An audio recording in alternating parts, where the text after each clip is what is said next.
Key. Hey YouTube, Awesome Rider here. Welcome to my sound demo video for the Memorial Edition Gaisoulken from Kishiryu Sentai Ryusoulger. So this video effectively is just going to have me going through the sounds for all of the Ryusouls I own in this, showing what works and how it works. Now note, I don't have every single Ryusoul, just basically all of the standard deluxe releases. Notes at the beginning, we are going to be starting with the standard Ranger keys here, and they all make the same sound pretty much, so I'm only going to be showing off two since there's really not a differentiation between the sound and the LEDs or anything like that, but just to give you the idea that all 5 of the core Rangers make the same sound. But let's go ahead and get started. We're going to start with the Ranger keys first.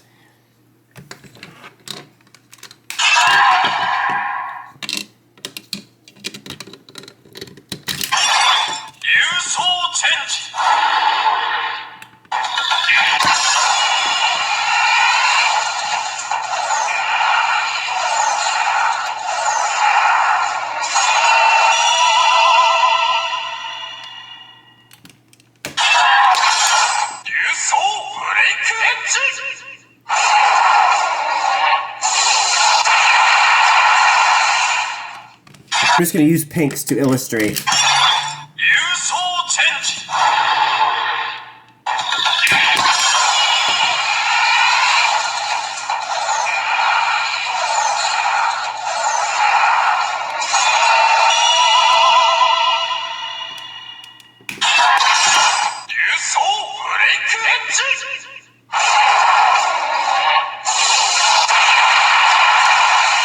With that done, now we can move to power-up armors and auxiliary Zords.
Now to break things up before we get to the ability armors, this was a special Curator Key.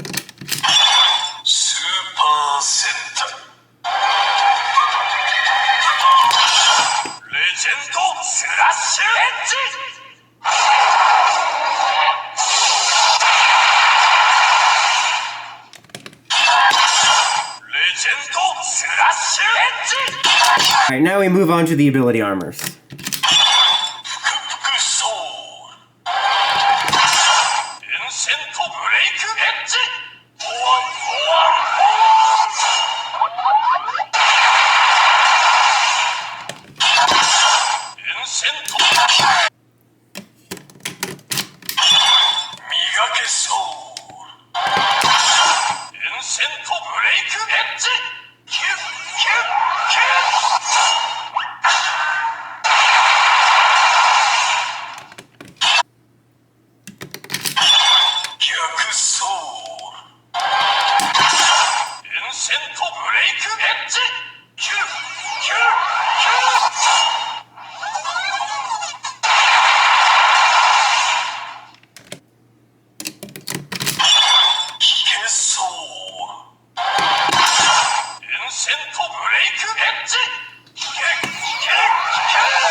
Alright, and that is it for that. Overall, just as an extension of my thoughts from the review, it is really nice that it is compatible with all the previous ones, so if you get it and you did happen to collect even just some of these from the old Ryusoulger collection, you get an extra bang for your buck, which is really nice. It's really nice to have that compatible ecosystem. That's about it for this one though, guys. Until next time, don't forget to like, comment, subscribe, and climb the steps and ring that bell so you can get the notifications for more videos like this and more. Dawson Ryder, signing out.